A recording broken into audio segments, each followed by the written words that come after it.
L'arrivée de la force multinationale et des soldats américains. Alors, devant la presse, pour faire preuve de sa bonne foi, il prétend que dans sa zone, on désarme les combattants, dit-il en faisant visiter un parc de véhicules armés hors d'usage. Ensuite, le convoi put repartir pour rejoindre le bateau qui allait le conduire sur le Tadorne 2. Bateau français qui est actuellement au large de la plage d'Helmand et décharge actuellement plus de 300 tonnes par jour.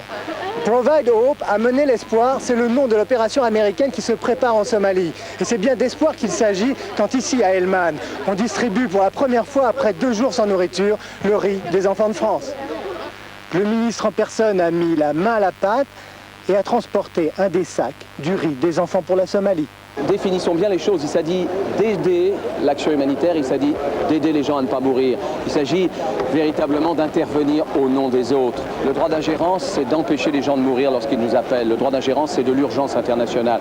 Et ça, c'est le début, et c'est ce que nous avons essayé de faire depuis 20 ans. Si ça peut se passer des militaires, c'est mieux. Quand ça ne peut pas se passer des militaires de la force internationale, jamais d'un pays, alors c'est formidable aussi de penser que ça viendra un jour. Ça viendra un jour, ça n'est que le début.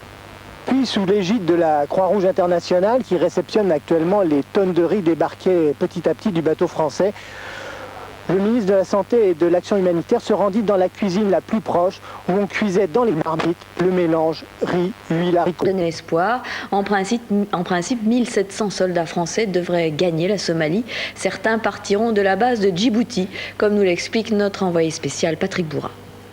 Premier signe tangible de la présence militaire américaine à Djibouti, ce P-3 Orion, avion de surveillance maritime de la Navy, arrivé cet après-midi. Les gros transporteurs C-5 Galaxy sont attendus pour demain dimanche au plus tôt. Bien que l'état-major des forces françaises ici à Djibouti n'ait pas encore arrêté de dispositif de déploiement définitif, on est à peu près sûr ce soir de 3 bases de travail.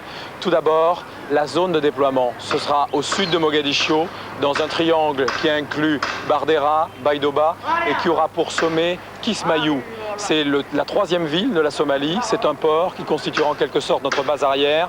C'est là aussi que les seigneurs de la guerre somalie sont les plus violents, c'est là aussi que sévit la famine la plus dure.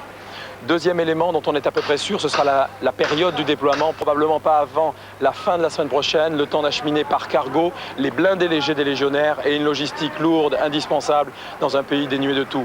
Enfin, on sait que demain soir, probablement, un Transal décollera ici de Djibouti avec à son bord des spécialistes du transport maritime. Bref, ici ce soir, on prépare ces plans sans hâte parce que l'on sait que là-bas en Somalie, il y a beaucoup d'incertitudes et beaucoup de problèmes de coordination complexes à résoudre avec les Américains.